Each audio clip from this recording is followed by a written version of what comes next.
پہ پوچھتے ہیں کہ جب کوئی بڑی مصیبت آتی ہے، ہم نے دیکھا ہے کہ بسا اوقات ماں باپ ہیں، ان کا جوان بچہ کسی ایکسیڈنٹ میں شدید زخمی ہو گیا یا کوئی دنیا سے رخصت ہو گیا،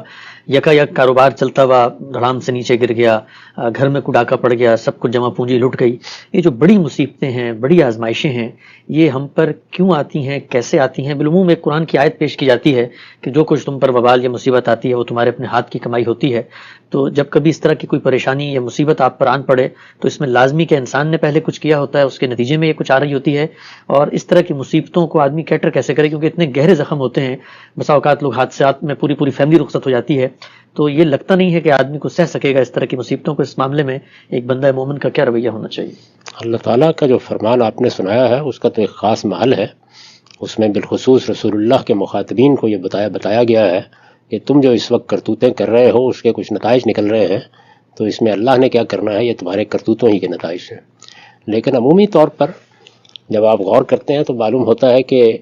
کئی چیزیں اس کا باعث بن جاتی ہیں۔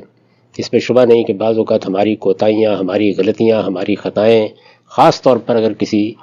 آدمی کے ساتھ زیادتی ہوئی ہے اور وہ کمزور تھا، ضعیف تھا، تو بڑی مصیبتوں کی صورت میں مکافات یہاں بھی ہو جاتی ہے۔ ایسا تو نہیں ہے کہ ہر معاملے میں ہو جاتی ہے، ہر جگہ ہو جاتی ہے، ہر شخص کے ساتھ ہو جاتی ہے، لیکن کبھی کبھی اللہ تعالیٰ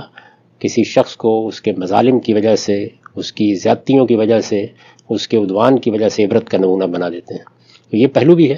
اس لیے جب بھی کبھی اس طرح کی مصیبت آئے، تکلیف آئے، تو آدمی کو اپنی کوتاہیوں پر ضرور غور کرنا چاہیے۔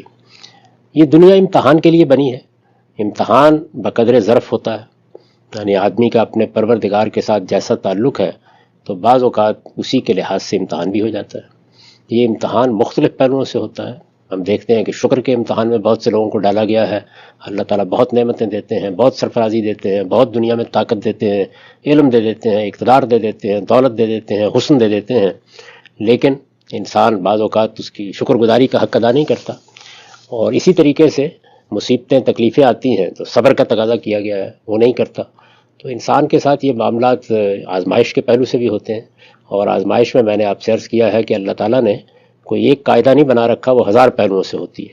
اشخاص کے لحاظ سے ہوتی ہے، ان کے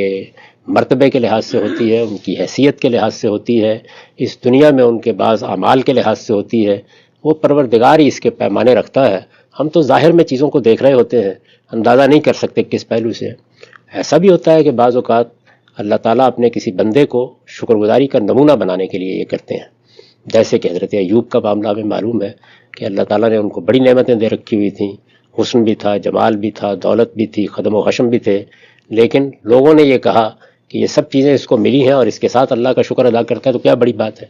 تو ان کو ایک نمونہ بنا کے دکھایا گیا کہ نہیں، میرا بندہ حقیقی معنی میں میرا ہی بندہ ہے، اور اس کی شکر گزاری کی وجہ میرے ساتھ اس کا تعلق ہے، یہ نہیں کہ یہ سب چیزیں اس کو ملی ہوئی ہیں۔ تو گوناگوں اسباب ہیں جن میں یہ ساری چیزیں ہوتی ہیں، بس یہ ہے کہ بندے کو البتہ اپنی نگاہ ہمیشہ اپنی کوتاہیوں اور غلطیوں پر رکھنی چاہیے۔ وہ اللہ سے اگر معافی مانگتا ہے، اللہ سے رجوع کرتا ہے، اگر کوئی گناہ ہوا ہے، کوئی خطا ہوئی ہے، کہیں کسی کے ساتھ زیادتی ہوئی ہے، اس کی تلافی کی کوشش کرتا ہے، تو زیادہ تر یہی ہوتا ہے کہ مصیبت اٹھ جاتی ہے۔ اسی طرح سے جب کوئی مصیبت یا تکلیف آ جائے تو اس موقع پر بندے کی تیاری کس درجے کی ہے، یعنی وہ آمادہ ہو گیا ہے، دل کی گہرائیوں سے آمادہ ہو گیا ہے، اس نے سمجھ لیا ہے کہ میرے رب کا فیصلہ ہے اور میں اس فیصلے کے سامنے سر تسلیم خم کرتا ہوں، یا وہ اس سے گریز و فرار کے راستے اختیار کرتا ہے۔ تو اس کے لحاظ سے بھی مصیبت لمبی بھی ہوتی ہے اور کم بھی ہوتی ہے۔ تو سب سے بڑی چیز یہی کرنی چاہیے کہ جب بھی اس طرح کا کوئی معاملہ ہو تو آدمی اپنی کوتاہیوں پر نظر کرے، درگزر، معافی، اپنے رب سے تعلق، غلطیوں کی تلافی، کسی کے ساتھ زیادتی ہوئی ہے تو اس کی تلافی، اس کے لیے آخری اقدام کرنے سے بھی گریز نہ کرے۔ امید کی جا سکتی ہے کہ اس کا پروردگار اپنے بندوں پر ذرا بھی ظلم کرنے والا نہیں ہے، وہ ضرور اس پر معافی کی نظر ڈالے گا اور اس کو معاف کر دے گا۔